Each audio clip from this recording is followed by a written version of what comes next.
Syrian Arab Army confiscates a weapons warehouse in the city of Ras Al-Ein, which also includes car bombs carrying Lebanese plates.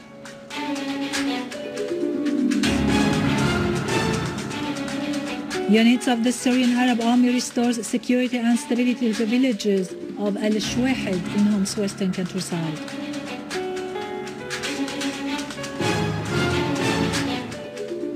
"50 Iraqis were killed and injured following 2 terrorist explosions in the capital, Baghdad."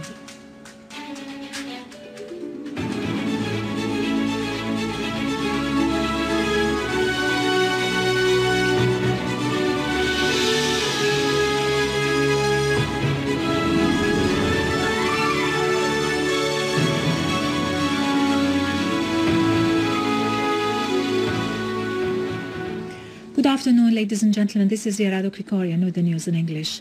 Syrian Arab Army hoisted national flag on Al-Husn Castle. Military source said that Syrian Arab Army unit has tightened control on Al-Husn Castle and the area surrounding it after eliminating a large number of terrorists there.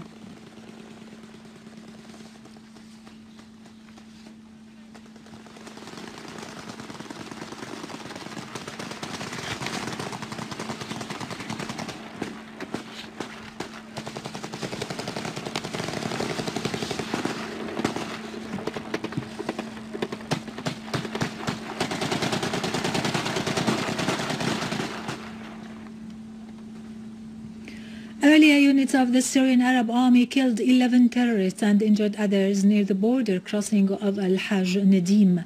The Syrian Arab Army also killed a number of terrorists in the village of Ibsas when terrorists tried to flee the city of Al-Husn in Homs's countryside in the direction of the Lebanese territories.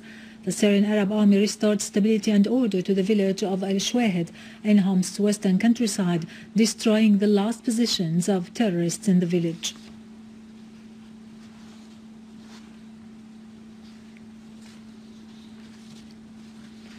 In Yabroud province, the Syrian Arab Army has found a factory to manufacture explosive devices and booby-trapped cars carrying Lebanese plates.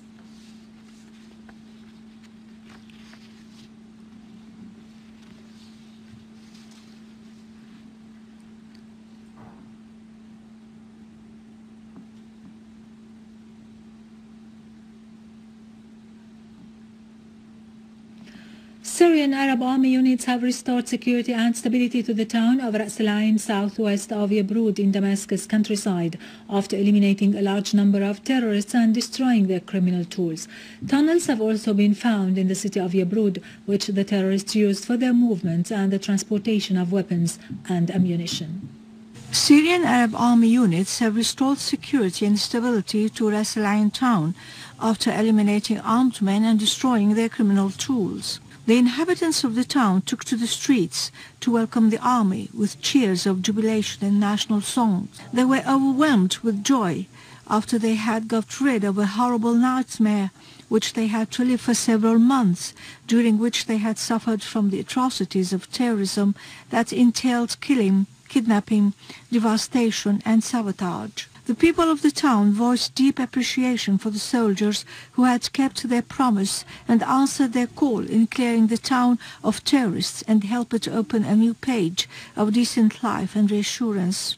A number of tunnels have also been found below ancient houses near Al-Khudr Mosque in the main market downtown Yabroud.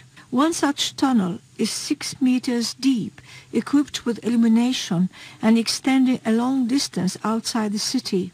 Workshops to manufacture explosive devices and locally made missiles were also found that contained scores of explosive devices in addition to big wheels, and a workshop to trap cars, as well as several field hospitals with medicaments stolen from the city's public and private hospitals.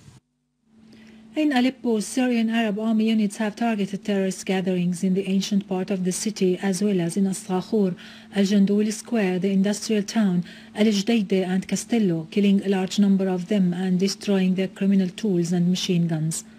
In Aleppo suburbs, several armed men have been killed or wounded in the surroundings of the central prison, as well as in 16 other sites.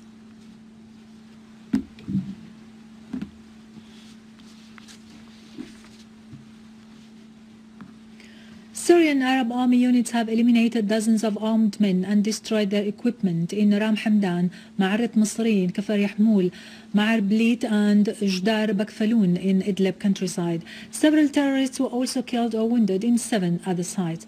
The army units have meanwhile thwarted an attempt by terrorist groups to infiltrate into a military checkpoint near Jannat al-Qura on Ariha Latakia Road, killing several members of the groups.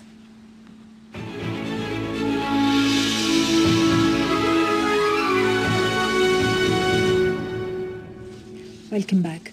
In Iraq, 15 citizens were killed and scores injured in 2 separate terrorist explosions which targeted a cafe in the capital, Baghdad. Iraqi police said that a man wearing an explosive belt blew himself up in a crowded cafe, killing and wounding dozens of Iraqis. An Iraqi civilian was also killed and 7 others wounded when an explosive device glued to a bus blew up in Al-Shweihed neighborhood in Baghdad. Meanwhile, violent clashes erupted between Al-Anbar Operation Command and the gangs of so-called the State of Iraq and the Levant in different areas in the city of Ramadi, killing 31 terrorists and destroying 6 vehicles equipped with machine guns. In the Euphrates region, army troops killed 22 gunmen north of Babel. The Iraqi troops confiscated 11 terrorist hideouts which contain short-range missiles in the area of As-Sahl al-Aysar of Al-Mosul city. Calm returned to Tripoli, north of Lebanon, after fierce clashes between Jabal Muhsin and Bab al-Tabbani, which injured 5 citizens.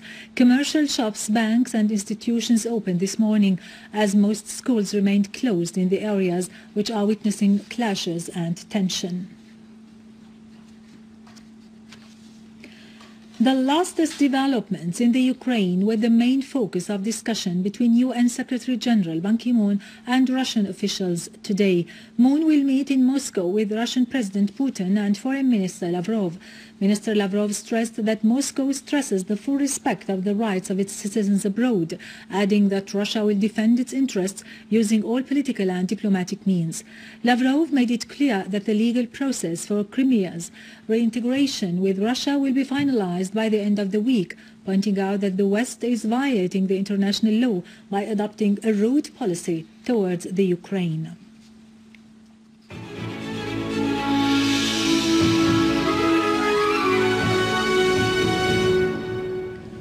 Finally, and back to our local news, a special section for child care has been inaugurated at Ibn al-Nafis Hospital, comprising a number of beds and the necessary medical equipment to ensure better chances of post-surgical recovery.